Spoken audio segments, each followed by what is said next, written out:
All right, so I'm sitting here with trainer Shannon Strydom, and we are in the Apex gym right now. Shannon, long time no speak. How's everything going? Everything's good, Hayes. Hope you're doing well. I think this is actually the first time we're catching up this year over an interview. So, yeah, thanks for coming past. I appreciate it. And a lot's happened in your career this year. Obviously, you've traveled, you've had success.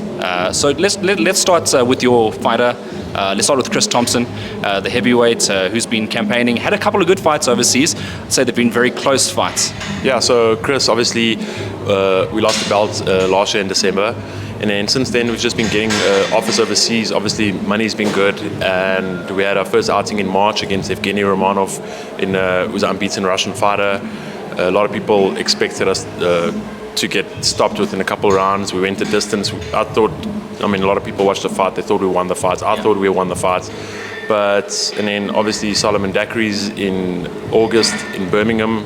A lot of people expected us to get stopped there, and he actually put a very good account of himself. Lost the fight fair and square, but did better than what most people thought. So now we're fighting. I don't know how to pronounce his name. He's Jalilov from Uzbekistan, former three-time world champ, former Olympic gold medalist, and at the end of the day, we get offers all the time, and a lot of people want to cherry pick and choose who they want to fight. One thing I can say about Chris is whoever they've offered us, you just said, cool, send the contract, we'll take the fight, and that's what I appreciate, and that's what I like about Chris, so we can go fight anywhere in the world, and always have his back with an attitude like that.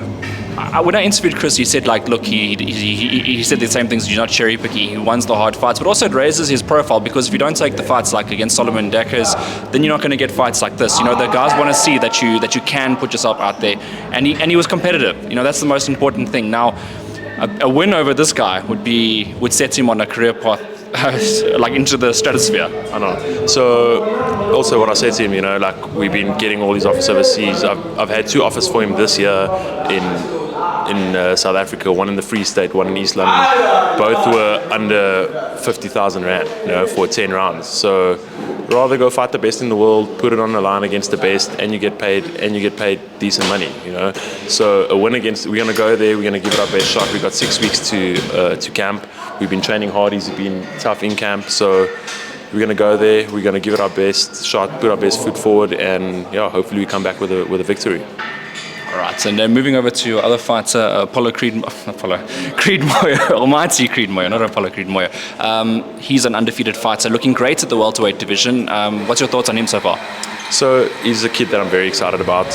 We've had 4 fights together now, at 4 wins, 3 knockouts, 1 went the distance. He fought Clement Pelusa in March. It was a heavy cut down to junior welterweight. Me and Colin sat together and we were like, no, it's best decision to move him up in weight. And since he's moved up in weight, he's just a better fighter. He's much stronger. I think he's much stronger at that weight. So we can give the welterweight. We're going to compete in that division for the next couple of years. And like I said, he's someone that I'm really excited about. He's fighting on Saturday. Got our 4th outing together. Hopefully have our 4th stoppage. We're fighting Sheldon Schultz, which is a tough campaigner. Got a pretty good left hand. He's knocked all these guys out that he's beaten, but he's also been knocked out in all the fights that he's lost, So excited for the challenge. I know Sheldon's going to bring it. I know he's been talking a lot of, I wouldn't say smack, he's been talking a lot the last couple of weeks, so he's going to come, but he's going to fail. So we're looking forward to Saturday night, and we're looking forward to putting doing a number on him and progress further after that. All right, so he's obviously a bright star, he's Moyer, and obviously we're looking at his future. After Sheldon Schultz, what would you like to see? So I'd like him to have one. There's no rush with the kid. He's only 22 years old, so he's got a 10, 12, 14-year career ahead of him. So Colin obviously he's signed under no doubt management. Colin will manage his career. I'll obviously train him.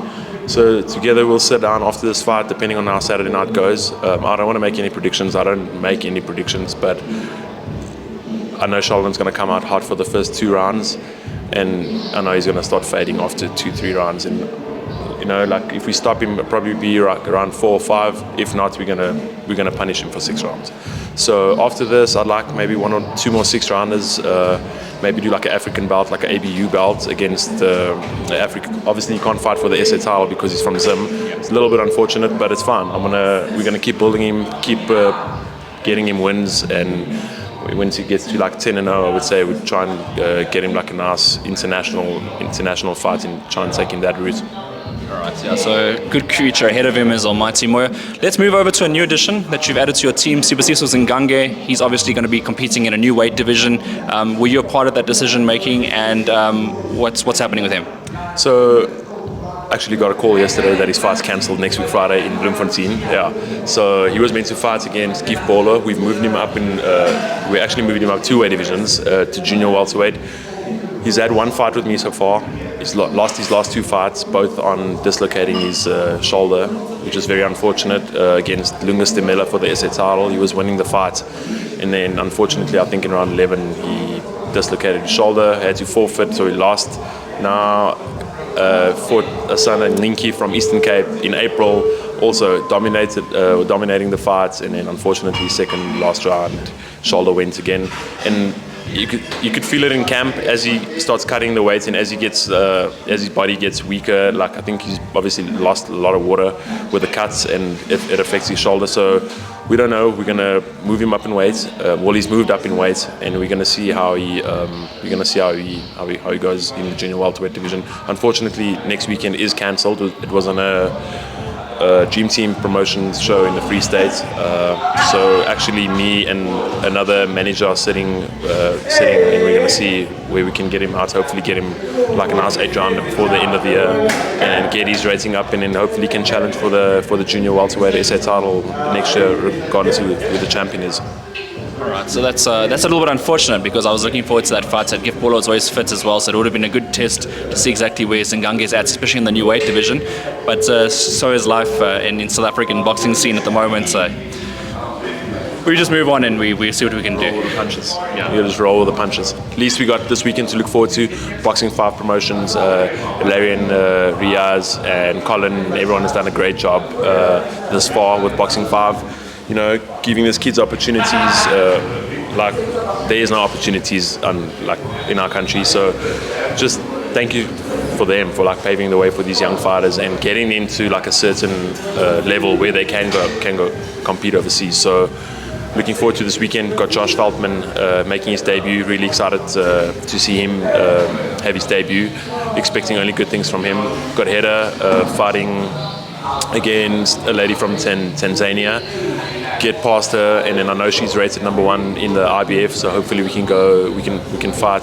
I think it's Jessica McCaskill or Sandy Ryan. Whoever wins in the rematch will probably fight the winner of that. So looking forward to that, and also Hedda, someone I see like becoming a world champion, and then. Lucan obviously also fighting this weekend, making his debut. He's had like an unfortunate couple of cancellations, so he's been working hard with trainer Sean Ness. So yeah, this weekend, all eyes on Boxing 5. I hope you guys can get your tickets and come and support. It's really going to be a humdinger of a night. Good boxing. And also, I was going to ask about Boxing 5, but you covered it for me there. And they are doing a fantastic job helping boxers, keeping guys busy, obviously producing champions for the future. Another guy, Lorato Lightout Glimini, he's a special boxer. He's just become the IBF number 2. You involved quite heavily in his training camp. What was your thoughts on his fights and his results? So, to be honest with you, great fight. It's kind of the way me and Colin expected it to go. We knew he was going to beat Kameda. Like, Lorato, great fighter, and I don't think we have seen the best of him yet. I know Kameda and him want to do a rematch maybe early next year. Maybe look at that.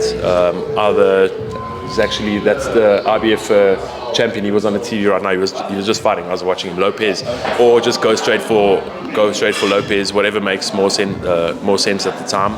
But yeah, really happy for Lorato. He's like a workhorse. Like the guy's always in the gym before everyone, the last to leave. So it's such a pleasure working with him. And yeah, mark my words, he will be IBF world champion next year. All right, and then you went to the trip to Japan for Heki Butler. World-rated fighter, probably goes down as one of the greatest of all time. Unfortunately, didn't get the results on the day. Just run us through the emotions of that. Emotional, because I grew up as a youngster watching Heki as an amateur. I was like maybe 7, 8 years old, and I was going to Boyson's Boxing Club watching Haki Butler fight. And then obviously he turned pro, he's won a lot of world titles, and I was fortunate enough to team up with him towards the end of his career and go to probably the biggest fight of his career. Went with Japan, fought Kenshiro Teraji, which is the #1 in the world. You know, put up a great account of himself. I think round 9. So very competitive fight up until round 9. He was in the fight. I think it was just youth. Kenshiro obviously had the youth on him. Strong fighter. It's it's heartbreaking, but just fortunate, and I was really happy to be part of his camp and see him probably fighting once more next year, like a homecoming at Boyson's, probably like a nice little farewell fight for him, and I'll be privileged to be involved with that camp as well. Right, so I think we all, I mean, even from back home where I was, you feel the pain because, one of my favorite fighters as well, known him for a very long time. But on a personal note for you, Shannon, what are the goals now going forward? You got Chris Thompson's fight coming up, you got Creed's fight, and you got the Boxing 5 fights. On a personal goal for you, what's happening? Personal goal, I just turned 30, so I'm actually, for the next couple of years, I just want to try and challenge myself and see how, I always train with these guys, Creed, Chris. I train with them, I run with them, I just recently moved to Apex Gym, such a nice facility to be involved in, so thanks to Boyd Allen and everyone here. Just try and be better every day. I wouldn't say there's any goals, but just try and be the better version of myself every day. And then also, there's one kid that we actually didn't speak about. Oh, Frank, sorry, Frank, I forgot about him. Frank Sotomela, we had such a great start and a great run to his since he's joined me. We had 4 fights, 4 wins, and then boxing happened. We had a very dry patch the last 6-7 months. Fortunate, very lucky that he got a call from Larry, so he'll be fighting on the next Boxing 5 show. I think it will be the last card of the year, which is next month. I'm gonna throw him in. He's been training hard. He's been looking good in sparring DJs, sparring Sivanati, Haki, sparring all the main guys in the gym. It's really leveled him up as a fighter. So excited to see him out next month. I'm gonna try and throw him in the deep end. We're gonna give him a guy that's rated, and he's not a youngster anymore. He's turning 30 years old as well. So he's got a couple of years to give it a full go and see what he's got. So next month, probably put him in an 8-rounder against a guy that's rated, and God willing, we get through that, and then we'll see. Maybe next year, push him into the route for a SA title fight. Yeah, definitely think he's good enough to do that. I've been seeing his work in sparring, and obviously what he's doing in fights lately. He's been dominating. So it's been a good turn in his career, and he was an active fighter up until you mentioned 6 months ago, but a very, very good fighter, and time is ticking, so obviously he's going to be having to jump into those big fights soon. Do you think by sometime next year he'll be SA champion? So try and get him out now November, and then try and get him out early next year, and then like I said, he must go. He's got a couple years left. He wants it. He wants to go. He wants to fight the best in the division locally. And I think locally he is one of the best up-and-coming fighters of the crop. So I'm more than happy to push him into that direction and see how he goes. All right, Shannon. Anything lastly that you want to leave us with? Any thank yous? Any shout-outs maybe?